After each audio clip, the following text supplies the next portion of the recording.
রাতুল চরণে, পরমারাধ্যা জগজ্জননী রাঙা রাতুল চরণে, পরম পূজ্যপাদ আচার্যদেব শ্রী শ্রী বরদার রাঙা রাতুল চরণে, বর্তমান আচার্যদেবের রাঙা রাতুল চরণে তথা অবিনবাবুর রাঙা রাতুল চরণে অসংখ্য কোটি প্রণাম নিবেদন করি।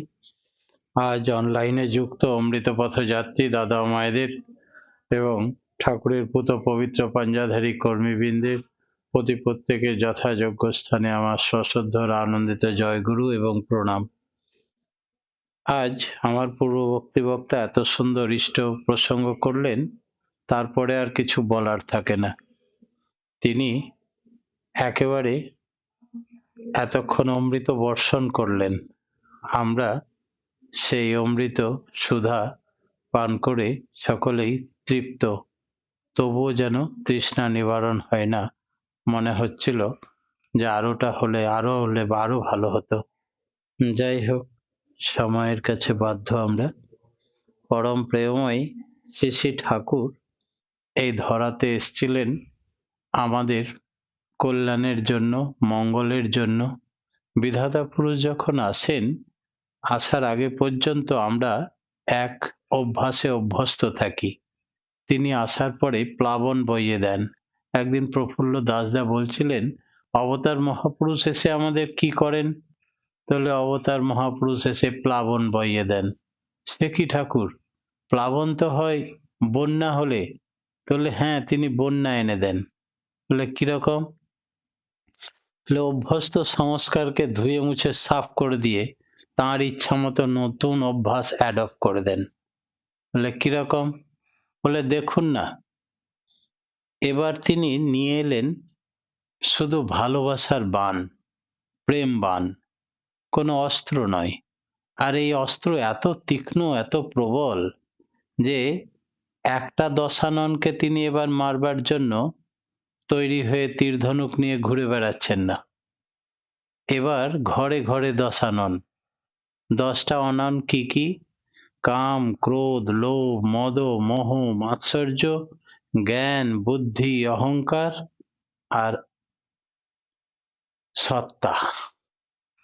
এইগুলো যত প্রমিনেন্ট হয়ে সে ভালো গুণগুলোর ধারে যত নজর না দেয়, তত প্রবৃত্তির হয়ে চলে এবং তখন সমস্ত গুণগুলো ঢাকা পড়ে যায় এবং সে মাতুল গুণের রাক্ষসের ভাব তাকে আক্রমণ করে। তাই তাকে বধ করার জন্য স্বয়ং বিষ্ণু অবতার রামচন্দ্রকে আবির্ভূত হতে হয়েছিল। এবার ঘোর কলি, এখানে ঘরে ঘরে রাবণ, সবারই মাথায় এই কাম, ক্রোধ, লোভ ঘুরে বেড়াচ্ছে। তাই সবাই দশানন। এই দশাননকে কি করে হত্যা করবেন বিনা অস্ত্রে? মুঙ্গেরের মুখ যখন মুখিয়াজি জিজ্ঞেস করছেন, তখন ঠাকুর বললেন, আমার প্রেম বাণ আছে, সেই অস্ত্রটা দেখা যাবে না, কিন্তু যারা আমার সংস্পর্শে আসবে তারা এই প্রেম বাণের দ্বারা আহত হবে এবং অন্তর থেকে পরিবর্তন হয়ে যাবে। সেই জন্যে একসঙ্গে হাজার হাজার লক্ষ লক্ষ কোটি কোটি মানুষ সংশোধিত হবে, প্লাবন বইয়ে যাবে দুনিয়ার বুকে, অথচ কোনো অস্ত্র প্রয়োগ করব না। বলে সে আবার কিরকম ঠাকুর? বলে দেখুন না, যারা দীক্ষা নিয়েছে তাদের দীক্ষা নেওয়ার আগের জীবনের চলন কি ছিল? তারা ভোরবেলায় উঠতো না, স্নান করে ইষ্টভৃতি করে নাম ধ্যান করে প্রার্থনা করার অভ্যাস ছিল না। তারা কি করতো? বেডটি খেত, 7টা 8টায় ঘুম থেকে উঠতো, প্রবৃত্তির চলনে চলতো। ইষ্ট আদর্শ ভগবান ঠাকুর দেবতা মাথায় ছিল না। আজকে লক্ষ লক্ষ মানুষ নাম ধ্যান পরায়ণ হয়ে চলে, যজন যাজন ইষ্টভৃতি সস্তায়নী সদাচার পালন করে। তাদের অভ্যাসটাই চেঞ্জ হয়ে গেছে। এর কারণটাই হচ্ছে ঈশ্বরের প্রতি ওই ভালোবাসা, ইষ্টের প্রতি, আদর্শের প্রতি অনুরাগ। তাই এই হাজার হাজার দশাননকে একসঙ্গে বধ করার জন্য এছাড়া আর দ্বিতীয় কোনো অস্ত্র নেই, মন্ত্র নেই। শ্রী ঠাকুর যেমন একসঙ্গে অনেক দশাননকে ধরাশায়ী করে দেবচলনে চলিয়ে ঈশ্বরত্ব প্রাপ্তির পথে এগিয়ে নিয়ে চললেন অমৃত পথযাত্রী দাদা মায়েদের, তেমনি তিনি আমাদের বস্তু জগতের, বাস্তব জগতের কিছু ইচ্ছা প্রকাশ করলেন। বললেন শাণ্ডিল্য বিশ্ববিদ্যালয় প্রতিষ্ঠা করার কথা। ছোটবেলায় থেকেই তার একটা স্বপ্ন ছিল। পরবর্তী সময়ে তিনি এই শাণ্ডিল্য বিশ্ববিদ্যালয় বাস্তবভাবে তার গোত্র পিতা শাণ্ডিল্য, তার নামে শাণ্ডিল্য বিশ্ববিদ্যালয়ের প্রসঙ্গে অনেক কথা বলেছেন, ইচ্ছা প্রকাশ করেছেন বহুবার আমাদের মাঝে। আমরা এখনো তা পরিপূরণ করতে পারিনি। তিনি বলেছেন দ্রুতদীপ্তি হাসপাতাল স্থাপনের কথা। সব রকম চিকিৎসার ব্যবস্থা থাকবে, একটা আধুনিক হাসপাতাল থাকবে, 500 বেড থাকবে, এবং কিভাবে সেই হসপিটালে চিকিৎসা হবে, দেশ দেশান্তর থেকে মানুষ আসবে, সে সমস্ত দুর্দীপ্তি হাসপাতালের নামকরণও করেছিলেন। ভাইবোমিটার যন্ত্র আবিষ্কার করার কথা বলেছিলেন। মরা মানুষকে এই অঙ্গ প্রত্যঙ্গে মোটামুটি এই ভাইবোমিটার যন্ত্রের সাহায্যে পরিমাপ করা যাবে দেহের কোন অংশের ভাইব্রেশন কম হয়েছে, কতটা পরিমাণ ভাইব্রেশন সেখানে নিযুক্ত করতে হবে, তাহলে পুনরায় সে পুনর্জীবিত হয়ে উঠবে ইত্যাদি পরিমাপ করার যন্ত্র হচ্ছে ভাইবোমিটার যন্ত্র। তিনি গঙ্গা দারোয়া প্রজেক্ট রূপায়ণের কথা বলেছিলেন। বিহারের সুলতানগঞ্জের গঙ্গাকে ঝাড়খণ্ডের দেওঘরের দারোয়া নদীর সঙ্গে যোগযুক্ত করে এই দুই নদীর দূরত্ব প্রায় 60 কিলোমিটার ছিল এবং আশেপাশের বিরাট খরাপ্রবণ এলাকা শস্য শ্যামলা পূর্ণ করে তোলার স্বপ্ন দেখেছিলেন শ্রী শ্রী ঠাকুর। ঠাকুর এবং মনীষীবৃন্দ ভগীরথ বনজাইয়ে বলেছিলেন বিহারের মুখ্যমন্ত্রী তদানীন্তন মুখ্যমন্ত্রী ডক্টর বিনোদানন্দ ঝাকে, এবং কর্মীদের কাছে তিনি অর্থ সংগ্রহ করতে বলেছিলেন মাত্র 3 টাকা করে। তাতে তখনকার দিনে 45,000 মানি অর্ডারও এসেছিল, হইচই পড়ে গেছিল। যাই হোক, আমরা বাস্তবায়িত করে উঠতে পারিনি আজও। দৈনিক পত্রিকা প্রকাশের কথা ঠাকুর ইচ্ছা প্রকাশ করেছিলেন। সৎসঙ্গের পরিচালনায় একটি দৈনিক সংবাদপত্র প্রকাশ হবে এবং ভারতীয় কৃষ্টি সংস্কৃতি ঐতিহ্য বাঁচা-বাড়ার কথা দেশময় ছড়িয়ে পড়বে। তিনি 40 জন মানুষ চেয়েছিলেন। 1948 সালে স্পষ্ট নির্দেশ দিয়েছিলেন স্বয়ং ঠাকুর কেমন হবে তাদের চিন্তা ভাবনা, 40 জন মানুষকে কেমন হতে হবে, দেশ তথা বহির্বিশ্বে পুরুষোত্তমের জীবন এবং বাঁচা-বাড়ার বাণী তারা ছড়িয়ে দেবে। এই নির্দেশের ভাবানুবাদ করলে দাঁড়ায় 40 জন মানুষ হবে অকপট, নিষ্ঠা, সাধারণ মানুষ, উপস্থিত বুদ্ধি এবং সম্যক জ্ঞান কৌশলী এবং অবিরোধী সক্রিয় আর্জি এবং অভ্যাস অনুসন্ধিৎসা, প্রতিবেদনশীল সন্ন্যাস মনোবৃত্তি, ধৈর্যশীলতা এবং ক্লেশ সুখপ্রিয়তা, স্বার্থপরহীনতা, হীনমন্য ভাবাবিহীনতা, এই অবস্থায় সাধারণ শিক্ষায় যেন তারা শিক্ষিত হয়। মিনিমাম এমএসসি, দর্শন সাহিত্যে এমএ, এইরকম উচ্চশিক্ষিত, বাকপটুতা, লেখার সহজত ক্ষমতা, এগুলো থাকতে হবে। এইরকম যোগ্য 40টি মানুষ দেশে এবং দেশান্তরে বিভিন্ন রাষ্ট্রে ছড়িয়ে পড়বে। রাষ্ট্রনায়কদের যাজন করে যদি ইষ্টমুখী করে তোলে, দীক্ষিত করে তোলে, তাহলে কাহারির অশুভ বুদ্ধি মাথায় ফেলবে না যে আজকে ভাইরাস সৃষ্টি করে মানুষের ক্ষতি করতে, নিজের ক্ষতি করতে উদ্যত হবে না গবেষণাগারে। এমন সুবুদ্ধির যেন, দুর্বুদ্ধির যেন উদয় না হয়। ঠাকুরের কথা মেনে চললে আমাদের কোভিড-19 এড়ানো যেত।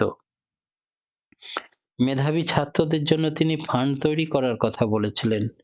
ঠাকুর তার কর্মীদের থেকে প্রতি মাসে 15 টাকা নিয়ে এই ফান্ডের তহবিল সূচনা করেছিলেন। উদ্দেশ্য, মেধাবী ছাত্ররা যেন সেই টাকায় উচ্চশিক্ষা লাভ করতে পারে, গবেষণামূলক কাজ, শিল্প, কৃষি, স্বাস্থ্য এই নিয়ে তারা দেশকে সম্পদশালী করে তুলতে পারে।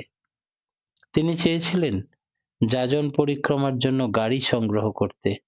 এই গাড়ি করে অভিনব গাড়ি, সেই প্রত্যেকটি গাড়িতে রান্না, খাওয়া, শোয়া, বাথরুম সবকিছু ব্যবস্থা থাকবে। গাড়িগুলো ব্যবহৃত হবে যাজন পরিক্রমার কাজে।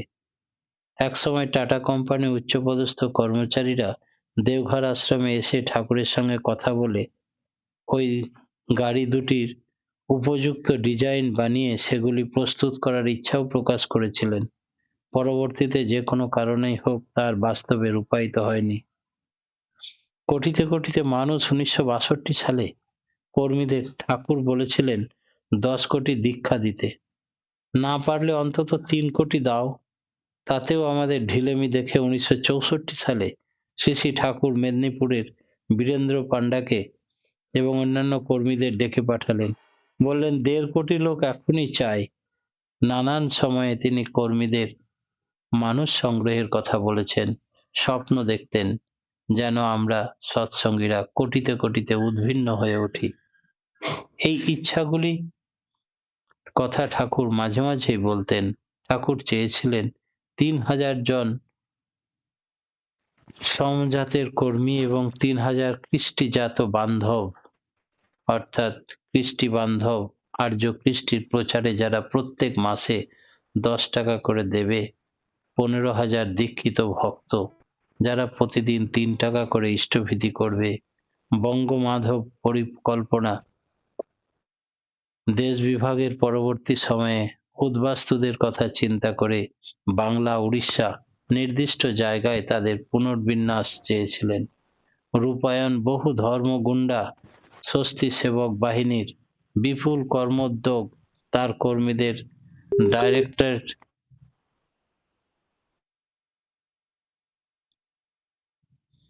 ডক্টরেট করার জন্য তিনি 1963 সাল থেকে ডক্টরেট করতে ইচ্ছুক কর্মীদের কাছ থেকে মোটা বাঁধনের খাতায় তাদের নাম স্বাক্ষর করে রাখতেন।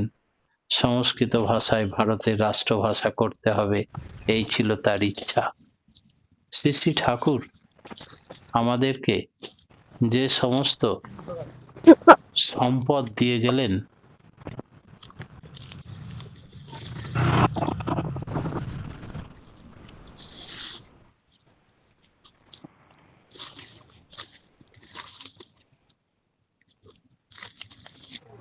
একটা অডিও অন আছে, একটু দেখবেন। সেই কারণে আমরা আজ ঠাকুরের কাছে শুধু কৃতজ্ঞ নই। ঠাকুরের স্বপ্ন পূরণ মানে দেশের স্বপ্ন পূরণ, দশের স্বপ্ন পূরণ, মর্তে স্বর্গরাজ্য প্রতিষ্ঠার উপায়। শ্রী শ্রী ঠাকুর তিনি আমাদের 81 বছরের ভাগবত জীবনী মহাকাব্য তিনি লীলা সম্বরণ করলেন 81 বছর বয়সে। তার শ্রাদ্ধটাও সবটাই দেখার মতো। প্রথম জন্ম থেকে দেহ অবসান পর্যন্ত যা সাধারণ মানুষের সঙ্গে মেলে না। শ্রী শ্রী ঠাকুরের মহাপ্রয়াণের চতুর্থ দিবসে জ্যেষ্ঠ পুত্র আমাদের শ্রী শ্রী বরদা তিনি বাড়ির ভিতরে সুইমিং পুলে পূরক পিণ্ড দান করেছিলেন। আত্মার উদ্দেশ্যে জল এবং দুধ এই পিণ্ডের উদ্দেশ্য। 10 দিনে পুনরায় ওই স্থানে শাস্ত্রবিধি মতো পরমাত্মার উদ্দেশ্যে জল ক্ষীর দান করেন, মস্তক মুন্ডন করেন এবং অগণিত ভক্তমণ্ডলীও মস্তক মুন্ডন করেন। শ্রী শ্রী বালানন্দ ব্রহ্মচারী আশ্রমের পণ্ডিত প্রধান শ্রীমৎ বিভবানন্দ ব্রহ্মচারী এবং প্রধান আচার্য শ্রী শ্যামাপদ ন্যায়াচার্য মহাশয় এবং কতিপয় বিশিষ্ট ভক্ত বরদাকে জিজ্ঞেস করেন, শ্রী শ্রী ঠাকুরের পরলৌকিক ক্রিয়া কোন অনুষ্ঠান করা হবে? বরদা তখন ইচ্ছা প্রকাশ করেন, যে ক্রিয়া সর্বশ্রেষ্ঠ পৃথিবীতে, যা সব থেকে বেশি শুভ, যা মঙ্গলজনক, তাই করাই আমার ইচ্ছা।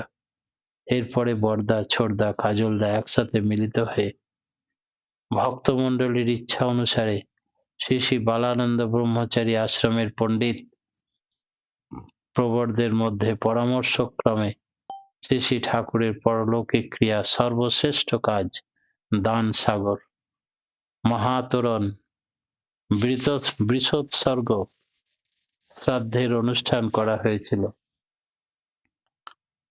আমরা সাধারণ মানুষরা কি করি? শ্রাদ্ধে ষোড়শ দানের বিধি। ষোড়শ দানের 16টি দান কি কি আমরা সকলেই জানি। ভূমি, আসন, জল, বস্ত্র, প্রদীপ, অন্ন, তাম্বুল, ছত্র, গন্ধদ্রব্য, মাল্য, ফল, শয্যা, পাদুকা, ধেনু, স্বর্ণ, রৌপ্য। কিন্তু দান সাগর ক্রিয়ার বিশেষ বৈশিষ্ট্য এই যে এখানে ষোড়শ উপাচারের দান তো দিতেই হবে, তাছাড়া প্রত্যেক উপাচারই 16টা করে ভাগে বিভক্ত, অর্থাৎ 16 জায়গায় 16 গুণিত 16 অর্থাৎ 256 নিবেদন করতে হবে। 256টা ষোড়শ উপাদানে।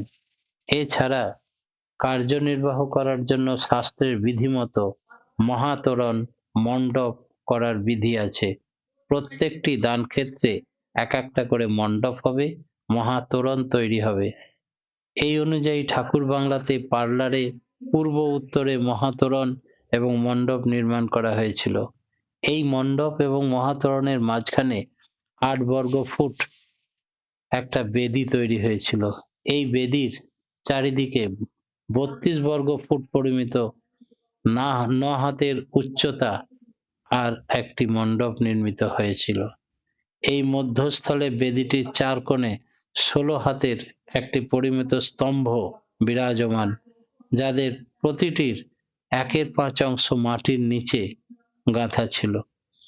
মধ্যস্থলের বেদিটির বাইরে অর্থাৎ পূর্ব দিকে মণ্ডপটির চতুর্দিকে 12টি স্তম্ভ ছিল। প্রত্যেকটির উচ্চতা 10 হাত 16 আঙুল। সুনির্দিষ্ট প্রত্যেকের 1/5 অংশ মাটিতে পোতা থাকবে। মণ্ডপের পূর্ব, পশ্চিম, উত্তর, দক্ষিণ এই চারদিকে 4 হাত 16 আঙুল বিশিষ্ট এবং 7 হাতের উচ্চতা 4টি দ্বার নির্মিত হয়েছিল। 4টি দ্বারের নির্মাণ পদ্ধতি শাস্ত্র নির্দিষ্ট বিধিমতো সম্পন্ন হয়। প্রত্যেকটি দ্বার হতে 1.5 হাত দূরে চারদিকে 4টি তোরণ অবস্থিত ছিল। পূর্বের তোরণটি অশ্বত্থ কাঠের তৈরি, পশ্চিমের তোরণটি বট গাছের, উত্তরের পাকুড় গাছের, দক্ষিণের তোরণ ডুমুর গাছের তৈরি হয়েছিল। এই কাঠগুলি মোট উচ্চতা 5 হাত এবং তাদের 1 হাত মাটির নিচে পোঁতা ছিল। প্রত্যেকটি তোরণের উপরিভাগ জ্যা আকৃতির। এই জ্যায়ের নিচে কাঠের সংলগ্ন একটি করে স্টিলের ত্রিশূল বিদ্যমান ছিল। সমগ্র মণ্ডপটিতে সুদৃশ্যমান বস্ত্র দ্বারা সুসজ্জিত করা হয়েছিল। মণ্ডপটির পূর্ব এবং উত্তর দিকের বস্ত্র পীত বর্ণের, পশ্চিমের বস্ত্র সাদা বর্ণের, দক্ষিণের বস্ত্র কৃষ্ণ বর্ণের, মধ্যের বস্ত্র মূল বেদির উপরিভাগে 12 বর্গ ফুট পরিমাপের একটি বিচিত্র বর্ণের চন্দ্রতপ দ্বারা সজ্জিত। মণ্ডপের চারদিকে 8টা পতাকা ছিল, 10টি পতাকা বিদ্যমান। প্রত্যেকটি ত্রিভুজাকার পতাকার কাপড়ের বিস্তার 5 হাত, উচ্চতা ছিল 2 হাত।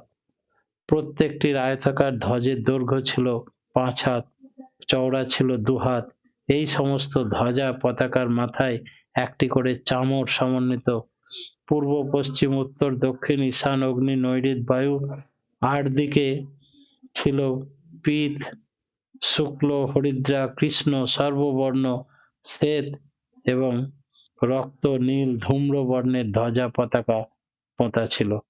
উপরে এবং নিচে পদ্ম এবং আকাশ বর্ণের পতাকা সজ্জিত ছিল।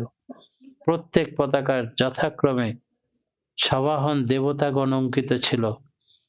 পূর্বে ছিল ঐরাবত পৃষ্ঠে ইন্দ্র ভগবানের মূর্তি, পশ্চিমে ছিল কুম্ভীর পৃষ্ঠে বরুণ, উত্তরে ছিল নরবাহন চন্দ্র দক্ষিণে ছিল মহিষ পৃষ্ঠে যম, ঈশানে ছিল বৃষ পৃষ্ঠে শিব, অগ্নিতে ছিল অজ পৃষ্ঠে অগ্নি, নৈঋৎকোণে ছিল সিংহ পৃষ্ঠে নৈঋত দেবতা, বায়ুতে ছিল হরিণ পৃষ্ঠে বায়ু দেবতা, ঊর্ধ্বে ছিল হংস পৃষ্ঠে নাগ, অধে ছিল গরুর পৃষ্ঠে অনন্ত দেবতার প্রতিকৃতি। এই দেবতাগণকে আহ্বান করা হয়েছিল, পূজা অর্চনা করা হয়েছিল, তাদের উপস্থিতিতে ক্রিয়া আরম্ভ হয়েছিল।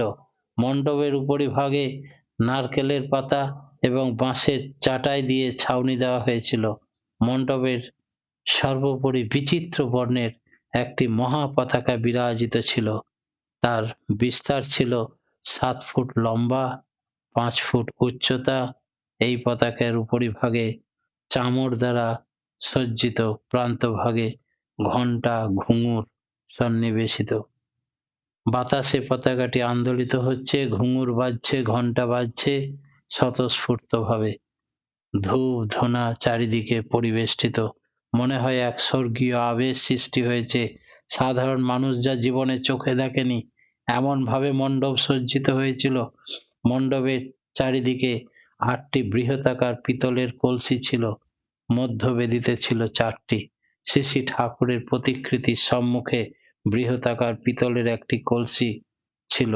শুভ্র পুষ্প বিজলি বাতি দিয়ে সমস্ত মণ্ডপটিকে সুসজ্জিত করা হয়েছিল। মণ্ডপের ঈশান কোণে 4টি বৎসতরী বাছুর এবং একটি বৃষ যুবকাষ্ঠে বাঁধা ছিল। পশ্চিম ভাগে অনেকখানি স্থান জুড়ে দান সাগরের সভোজ্য উপচার সুসজ্জিত রাখা হয়েছিল। অনতি দূরে দান সাগরের ওই সরস উপচারে 16টা ভাগে 16 জায়গাতে 16 রকমের ছাড়াও আরো 5টি পূর্ণ ষোড়শ, 5 যুক্ত 16, 80টা ষোড়শ উপচার উপস্থিত এবং বড় মা, ছোড়দা, কাজলদা, পিসিমা সকলে এই উপাচারগুলি দান করছিলেন।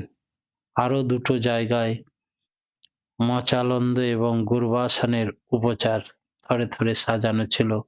গুরবাসনের রূপোর চৌকি, থালা, গ্লাস, বাটি, সোনার দাঁত, খড় এবং মচলন্দে বিরাট পালঙ্কের উপর শ্রী শ্রী ঠাকুরের নিত্য ব্যবহার্য প্রত্যেকটি জিনিস একই রকম রাখা ছিল। শ্রী শ্রী ঠাকুরের মহাপ্রয়াণের স্থানে আরো একটি ষোড়শ উপচার এবং 9 মণ চাল সমেত বর্ষভোজ্য এবং মণ্ডপের বহির্ভাগে পূর্ব দিকে জ্যোতি আশ্রমের সীমানা সংলগ্ন 22টি বৎস গাভী বাঁধা ছিল।